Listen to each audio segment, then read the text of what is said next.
Keesokan harinya, Yu yang mengantarkan Hao-Ren ke sekolah dan berpura-pura tidak tahu bahwa ketua kelas mengajarkan Hao-Ren cara bermain basket.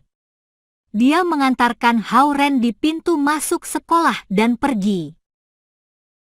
Hao-Ren melihat hari itu masih terlalu pagi dan dengan sengaja menunggu di kompleks Hongji.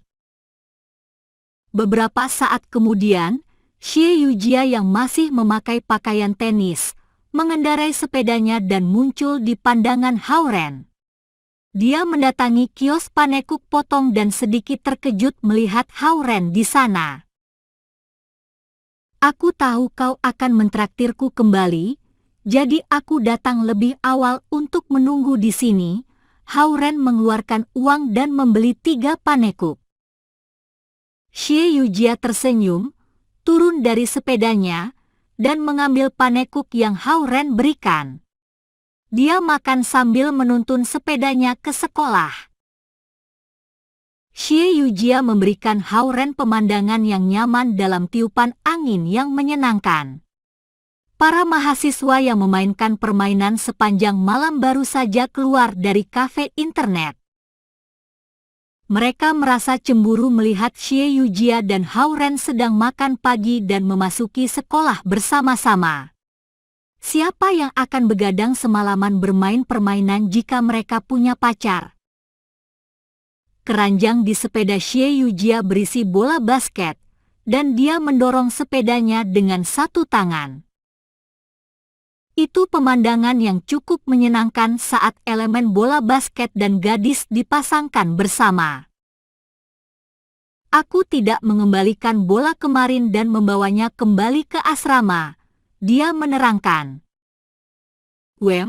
Hao-Ren menelan 2 panekuk potong dalam 1 kali telan. Kemudian dia mengambil tas kertas di tangan Xie Yujia, berlari ke pinggir jalan, dan melemparkannya bersama tas kertas miliknya ke dalam tempat sampah. Saat dia kembali, Xie Yujia mengeluarkan serbet dari kantung bajunya dan menyerahkannya pada Hao-Ren sambil berkata, "Seka mulutmu. Mulutmu begitu berminyak." "Terima kasih, ketua kelas." Hao-Ren mengambil serbet dan mengusapnya dengan sambil lalu. "Kau tidak menyekanya dengan benar?" Xie Yujia menunjuk pada sisi kiri bibir Hao-Ren. Hao-Ren kembali menghapus dengan asal-asalan, tetapi dia masih tidak dapat menghapus remah-remah di sudut mulutnya. Jadi, Xie Yujia mengambil serbet dari tangan Hao-Ren dan berkata, "Jangan bergerak." Hao-Ren berdiri tegak dan tidak bergerak. Xie Yujia melihat ke pipi Hao-Ren, menaikkan tangan kecilnya dan menghapus remahan dan minyak dari sudut mulutnya. Setelah dia selesai melakukan semua ini, Xie Yujia melempar serbet itu ke dalam tempat sampah. Tembakannya tepat sasaran, terlihat seperti dia menembak bola basket ke keranjang.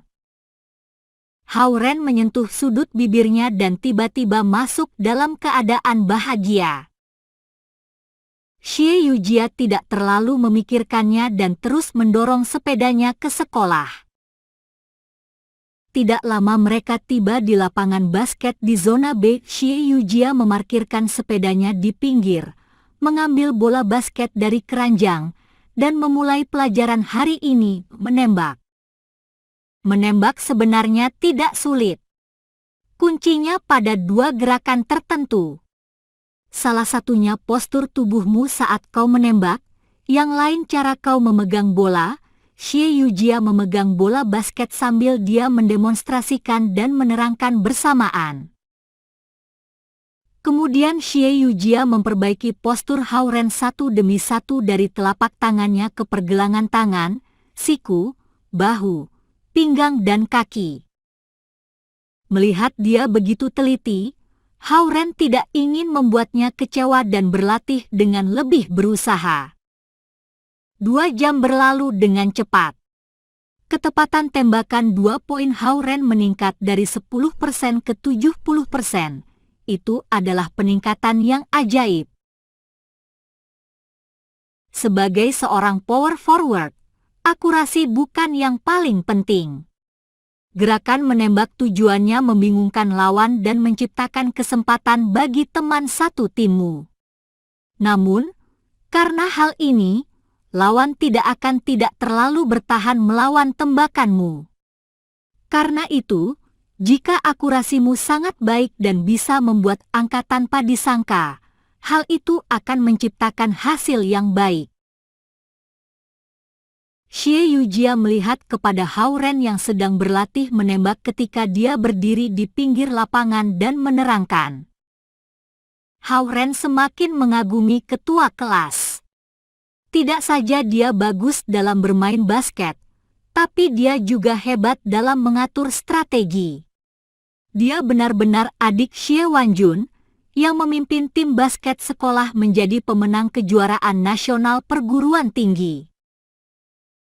Saat itu hampir jam 8.30 dan kelas pertama mereka hari itu akan dimulai. Xie Yujia meminta Hao Ren berhenti melakukan tembakan, mengembalikan bola basket ke stadion dan pergi ke kantin dengan Hao Ren untuk makan. Setelah berinteraksi selama beberapa hari, mereka kelihatannya menjadi lebih dekat satu dengan yang lain. Akan tetapi, Hao Ren tahu Xie Yujia tidak menyukainya seperti itu, jadi mereka mempertahankan relasi mereka saat ini. Hao Ren juga berpikir seorang gadis luar biasa seperti ketua kelas akan menyukai seorang pangeran menawan yang tampan yang memiliki nilai yang sangat baik atau pria yang pintar dan atletis. Dia sudah pasti tidak memiliki harapan karena dia sama sekali bukan orang yang seperti itu. Setelah makan pagi, Hao Ren dan Xie Yujia berpisah jalan untuk ke kelas yang berbeda di gedung akademik yang berbeda. Karena mereka tidak memilih mata kuliah yang sama selain mata kuliah utama, banyak mata kuliah mereka yang berbeda. Dia kembali ke kamarnya setelah 2 kelas dan menemukan Youw Liren dan Cha Oronghua masih tidur, keduanya ketiduran dan membolos. Benar-benar, mereka telah mengambil satu langkah lebih dekat pada sikap mahasiswa tahun ketiga. Inspeksi ruangan. Hao Ren berteriak keras. Youw Liren dan Cha Oronghua segera melompat dan berkata, "Kami akan segera bangun, sekarang. Jangan kurangi poin kami." Wajah mereka serius sebelum mereka menyadari itu adalah Hao Ren. "Sial, itu kau. Kenapa kau tidak kembali lagi ke asrama kemarin?" Mereka berteriak. "Aku pulang ke rumah untuk mengambil beberapa barang." "Kemana Zhao Jiai?" "Dia belum kembali," tanya Hao Ren. "Dia sedang sangat giat berlatih basket sekarang. Dia bangun jam 5 pagi dan belum kembali sampai sekarang, kemungkinan masih latihan di stadion. Dia masih berlatih basket pada malam hari dan tidak kembali sampai asrama hampir tutup," Youw Liren berkata. Benarkah? Hao Ren agak mengagumi Zhao Jiai atas usahanya. Dia kemudian melihat ke arah Youw Liren yang tidur di tempat tidur atas dan bertanya, "Kenapa kita tidak menemuinya di stadion? Bisakah kita masuk ke dalam?" Youw Liren ragu. "Seharusnya kita bisa. Zhao Jiai berlatih di dalam, dan seharusnya itu bukan masalah untuk menontonnya," kata Hao Ren. Youw Liren tiba-tiba tertarik. "Tentu saja, aku akan bangun sekarang. Mari kita pergi bersama-sama, Cha Oronghua." "Baik." Cha Oronghua melepaskan selimutnya.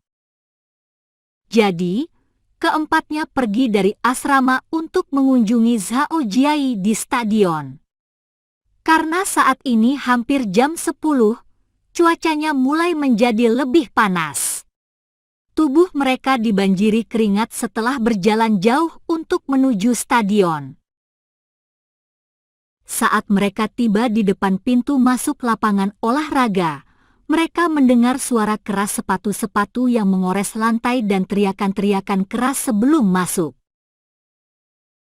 Melalui gerbang besi, ketiganya diam-diam masuk dan melihat ke-12 pemain dalam tim basket sedang berlatih.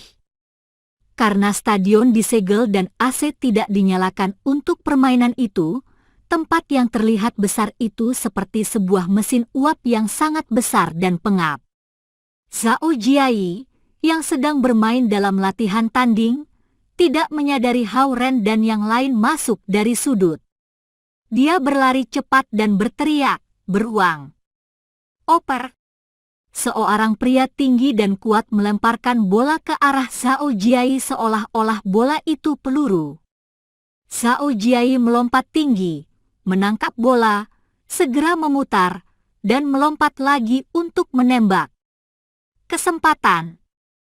Saat bola basket meninggalkan tangannya, Xie Wanjun tiba-tiba muncul seperti monster yang sangat besar dan memblok satunya dengan mantap. Bola itu jatuh ke lantai. Akan tetapi, Zhao Jiai mendarat dengan cepat, membalikkan tubuhnya, dan mengambil bola kembali. Dia melakukan layup. Melewati tubuh Xie Wanjun yang seperti gunung, Zhao Jiai memanfaatkan kemampuan lompatan vertikalnya yang luar biasa dan mendekati keranjang. Namun, tubuh berat Xie Wanjun tiba-tiba berbalik.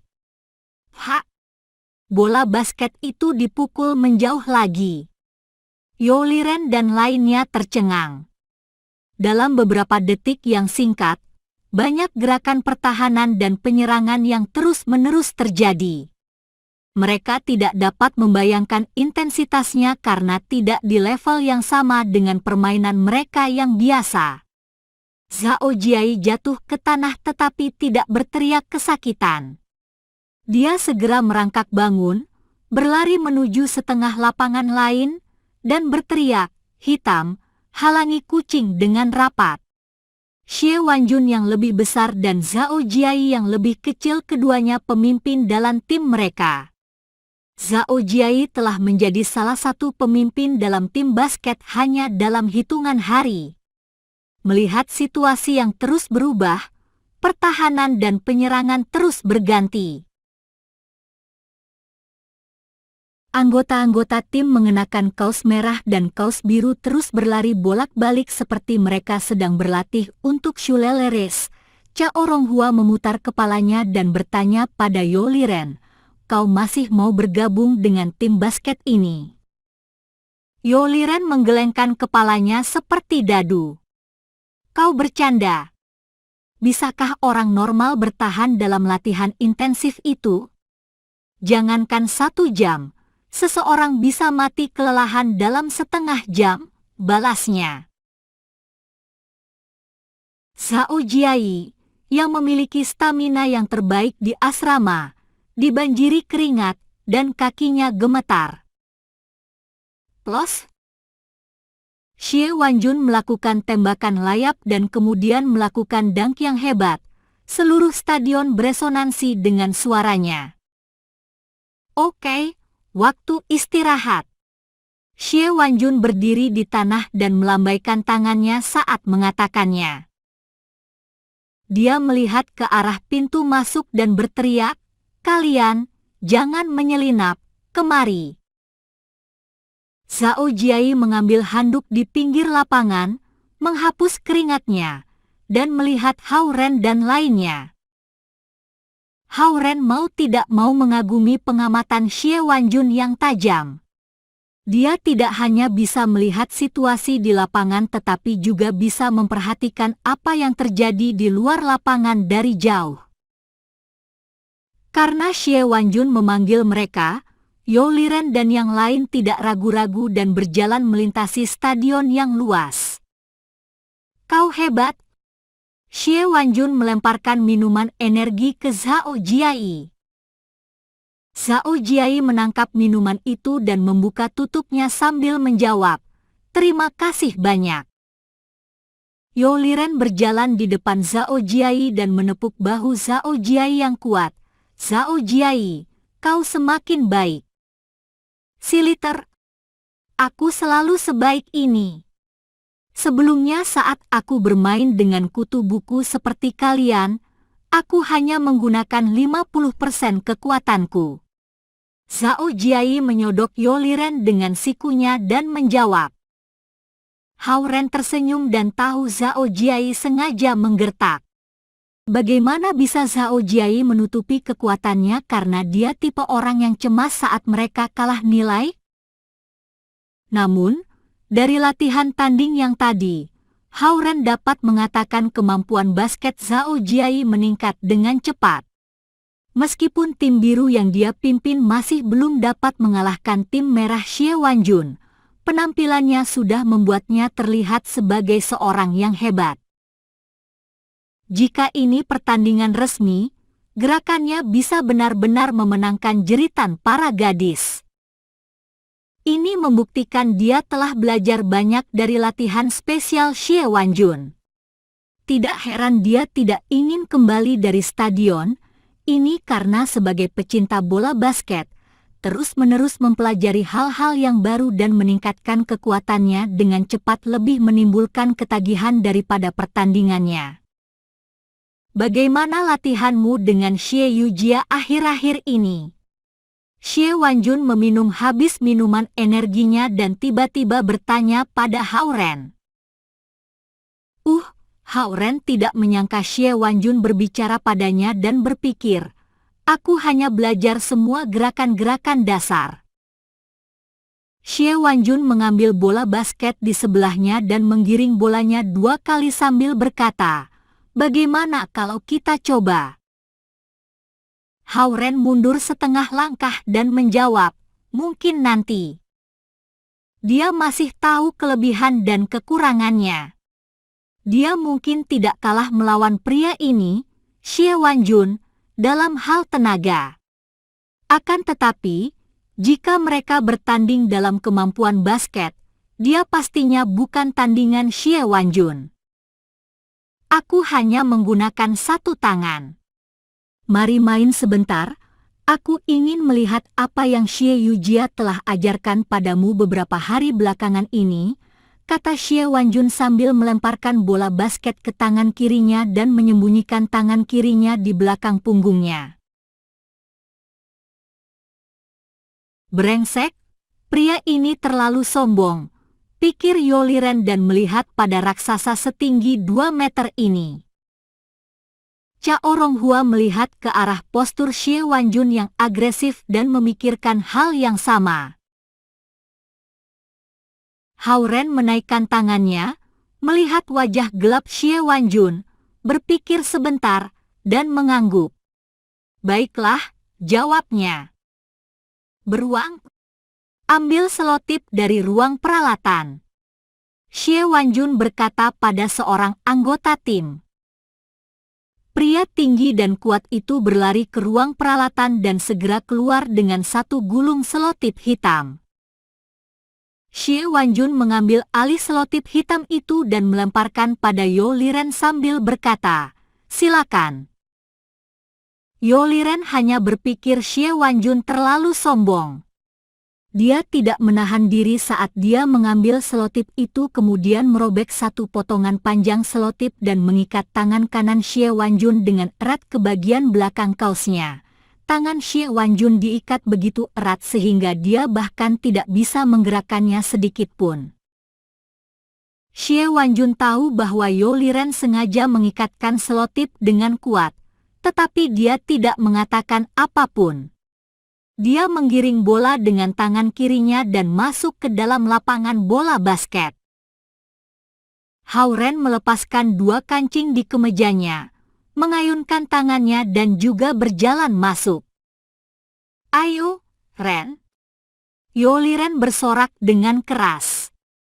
Meskipun Zhao Jiai bagian dari tim basket itu, dia masih tidak terlalu menyukai kapten tim basket yang sombong ini.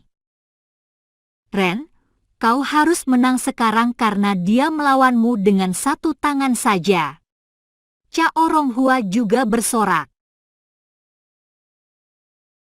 Zhao Jiai melihat ke arah lapangan dengan penasaran karena dia tidak pernah melihat seorang pun bermain basket dengan satu tangan. Pemain yang lain juga melihat kepada kedua orang yang berada di lapangan dengan harapan dan praduga mereka sendiri. Sebagian besar orang akan berpikir begini, meskipun lawannya seorang pemula, bermain dengan satu tangan masih terdengar tak bisa dipercaya. Xie Wanjun melempar bola basket ke Hao Ren di lapangan dan berkata, "Bertahanan, penyerang. Kau mulai yang pertama." Hao Ren mengambil bola dan memantulkannya beberapa kali, dan gemanya terdengar di seluruh stadion yang kosong. Dia teringat gerakan Xie Wanjun saat pria ini bermain basket beberapa saat yang lalu dan tidak ingat bahwa dia kidal. Namun, Xie Wanjun baru saja mengikat tangan kanannya ke belakang. Apa mungkin dia bisa menggunakan kedua tangannya sama baiknya? Itu terlalu baik, pikir Hao Ren. Hao Ren masih memiliki beberapa keraguan dalam pikirannya ketika dia menatap Xie Wanjun, yang satu kepala lebih tinggi darinya. Tiba-tiba dia memulai permainan menyerang. Hao Ren menggiring bola dan bergegas menuju ring basket pada saat bersamaan. Tidak buruk, nak, tidak melakukan travel. Zhao Jiai duduk di lantai di luar lapangan dan berkata dengan takjub. Pada saat ini, Xie Wanjun bergerak. Dengan tangan terikat di punggungnya, dia tidak dapat berlari secepat seperti sebelumnya. Namun kakinya meluncur dengan cepat, dan dia segera memotong dari dalam. Hao Ren memegang bola basket di atas dan hendak membuat tembakan, tetapi Xie Wanjun segera menaikkan tangan kirinya dan menghalangi rute tembakan Hao Ren. Namun, Hao Ren berpura-pura. Dia segera menarik bola basketnya kembali, mengopernya melalui sisi kiri Xie Wanjun, menggiring bola 2 langkah ke dalam, dan menaikkan tangannya untuk membuat tembakan. Sebuah tangan datang dari sudut yang sulit dan memukul bola yang baru saja Hao Ren tembak keluar. Hao Ren melihat ke bawah dan melihat Xie Wanjun, yang tangan kanannya ditempel di belakangnya, melompat ke belakang dan menghalangi dengan tangan kirinya. Brak! Xie Wanjun mendarat mantap dan menatap Hao Ren tanpa emosi. You Li Ren, Chao Ronghua, dan para pemain termasuk Zhao Jiai merasa terkejut. Dengan satu tangan terikat di belakangnya, Xie Wanjun masih bisa melakukan lompatan belakang dan menghalangi. Bisakah seorang manusia normal melakukan ini? Dung, dung, dung. Beruang pemain dari tim basket yang pertama kali bereaksi dan menggulirkan bola basket lainnya. Xie Wanjun membungkuk dan mengangkat bola basket. Sekarang giliranku melakukan penyerangan, katanya. Hao Ren terengah-engah, berjalan ke depan Xie Wanjun, dan membuka tangannya dalam posisi bertahan. Terlihat bagus, Xie Wanjun memuji Hao Ren, dan mengingatkannya, mari kita mulai. Dia menggiring bola dengan tangan kirinya, dan bola basket coklat itu berubah menjadi bayangan coklat karena kecepatannya menggiring bola. Bolanya bahkan tidak bisa dilihat dengan jelas. Juga, dia menggiringnya di belakang punggungnya dari waktu ke waktu untuk menghalangi Hao Ren mencurinya. Kaki kiri Xie Wanjun tiba-tiba terangkat saat dia membuat gerakan. Hao Ren segera memblok ke sisi kanannya. Tak disangka-sangka, rute giringan bola Xie Wanjun juga tipuan. Dia melanjutkan dan melangkahkan kaki kanannya dan berlari ke depan dari sisi kanannya sendiri. Seolah-olah seorang penjaga gawang telah memilih posisi yang salah untuk pertahanan atau tendangan penalti. Saat itu sudah terlalu terlambat bagi Hao Ren untuk mengubahnya. Xie Wanjun memotong dari kanan. Dia masih bergerak dengan lancar meskipun menggiring bola dengan satu tangan. Tubuhnya sedikit condong karena tangan kanannya diikat, tetapi sama sekali tidak mempengaruhi kecepatannya. Dia membuat sebuah tembakan. Xie Wanjun menggunakan tangan kirinya dan mendorong bola basket keluar. Plak! Hao Ren segera berlari seperti roket. Dia menaikkan kedua tangannya ke atas dan memblok bola itu. Melihat Hao Ren masih bisa menahan bola yang ditembakkan, Xie Wanjun tidak tahu bagaimana bereaksi. Gerakan yang apa ini? Cara memblok bola voli, dia bertanya. Hao Ren tidak tahu bagaimana menjawabnya karena gerakannya aneh. Namun, tidak masalah seaneh apa gerakannya. Gerakan itu masih gerakan yang baik jika dapat menghentikan lawan untuk membuat nilai tanpa membuat pelanggaran. Meskipun Xie Wanjun sedang berbicara, gerakannya tidak melambat. Pertama dia mendarat, memutarkan tubuhnya, dan mengambil bola yang baru saja Hao Ren blok dengan tangan kirinya. Dia menaikkan tangannya lagi, dan bola melayang di atas kepala Hao Ren, yang baru mendarat dari melompat. Duang, duang, duang, bola basket memantul 4-5 kali di ring basket sebelum jatuh. Hao Ren melihat bola itu tidak membuat nilai dan segera melompat. Xie Wanjun juga bergerak maju dengan langkah besar dan melompat. Rebound 1. Kedua tangan mereka naik bersamaan saat punggung dan pinggang mereka saling menabrak. 2. Xie Wanjun, yang setinggi 2 meter, terjatuh oleh Hao Ren. Sementara semua orang tertegun dengan adegan ini, Xie Wanjun kehilangan keseimbangannya tetapi mengambil bola untuk mengatur posisi tubuhnya.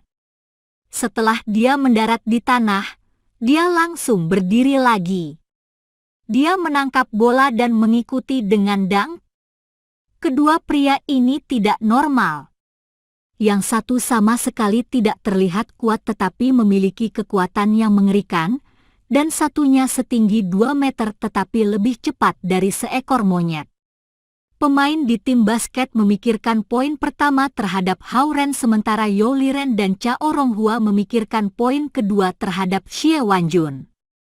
Oke, mari berhenti di sini, kata Xie Wanjun tiba-tiba, pada saat Hao Ren mengangkat bola basket dan bersiap untuk melakukannya lagi. Dasarmu cukup mantap. Di kecepatan ini, kamu bisa bermain di pertandingan minggu depan. Xie Wanjun mengevaluasi Hao Ren. Zhao Jiai melihat ke arah Hao Ren, yang duduk di bawah ring, dan tertawa. Anak ini sudah belajar gerakan-gerakan tipuan. Seminggu yang lalu, Hao Ren masih seorang culun yang langsung akan mengoperkan bola begitu dia menerimanya. Hao Ren bisa main dalam pertandingan melawan Universitas Jinghua. Youo Liren sulit mempercayainya ketika dia berdiri di luar lapangan. Melihat Hao Ren yang berdiri di bawah ring basket dengan bola basket di tangannya dan tidak bergerak, Xie Wanjun melepaskan selotip itu dan bertanya di saat bersamaan, "Ada apa? Kau mau pingsan?" Duang, duang, duang. Bola itu jatuh dari tangan Hao Ren, memantul beberapa kali dan bergulir di sebelah kakinya. Hao Ren berdiri diam seolah-olah dia sebuah patung. "Ada apa, Ren?" Chao Ronghua merasakan sesuatu yang salah dan berteriak. Di saat bersamaan, Hao Ren tiba-tiba menggigil dan lari keluar stadion. "Apa-apaan? Kenapa terobosan gulungan konsentrasi jiwa terjadi sekarang? Mungkinkah bermain basket dapat melebihi batas fisikku? Jadi, aku bisa merasakan hukum dan aturan alam melalui proses bertarung dengan yang lain." Hao Ren berpikir. Kepalanya terasa berat dan kakinya terasa ringan, dan titik-titik akupuntur dalam tubuhnya terus meluas seolah-olah mereka hendak meledak. Awan-awan di angkasa di luar stadion berkumpul bersama seperti pusaran air dan membentuk pusaran.